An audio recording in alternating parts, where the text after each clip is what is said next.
ఇదే ప్రభుత్వం, ఇదే వైసీపీ ప్రభుత్వం అధికారంలోకి వచ్చినా, తెలుగుదేశం పార్టీ అధికారంలోకి వచ్చినా మళ్ళీ బీజేపీ పార్టీతో కుమ్మక్కైతారు. పోనీ బీజేపీ పార్టీ మనకు ఏమైనా చేసిందా? ప్రత్యేక హోదా ఇచ్చిందా? పోలవరం ప్రాజెక్ట్ ఇచ్చిందా? రాజధాని కట్టిందా? 10 సంవత్సరాలుగా బీజేపీ పార్టీ మనకు వెన్నుపోటు పొడుస్తూనే ఉంది. అయినా కూడా అదే బీజేపీ పార్టీకి ఒక పక్క చంద్రబాబు గారు, ఒక పక్క వైసీపీ గులాంగిరి చేస్తున్నారు. రాజశేఖర రెడ్డి గారు ఎప్పుడైనా బీజేపీని ప్రోత్సహించారా?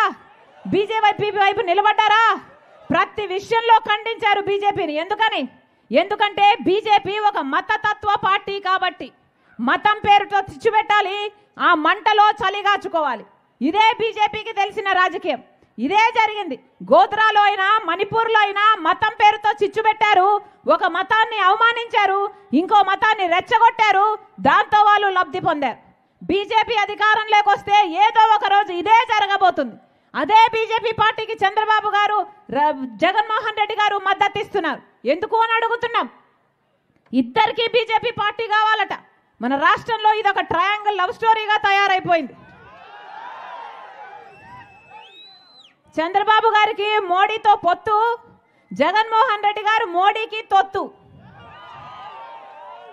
మళ్ళీ చెప్తున్నాం, తెలుగుదేశం పార్టీకి ఓటేసినా బీజేపీకి ఓటేసినట్టే, వైసీపీకి ఓటేసినా బీజేపీకి ఓటేసినట్టే, పవన్ కళ్యాణ్కి ఓటేసినా బీజేపీకి ఓటేసినట్టే.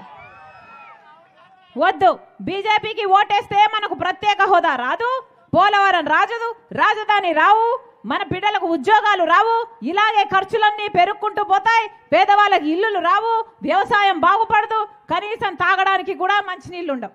అందుకే చెప్తున్నాం, కాంగ్రెస్ పార్టీ ప్రజల పార్టీ, కాంగ్రెస్ పార్టీ రాజశేఖర రెడ్డి గారి పార్టీ. కాంగ్రెస్ పార్టీ రాజశేఖర రెడ్డి గారు ముఖ్యమంత్రిగా ఉన్నప్పుడు ఎన్ని చేశాడు రాజశేఖర రెడ్డి గారు. మళ్ళీ అలాంటి సంక్షేమ పాలన కావాలి అంటే కాంగ్రెస్ పార్టీ అధికారంలోకి రావాలి.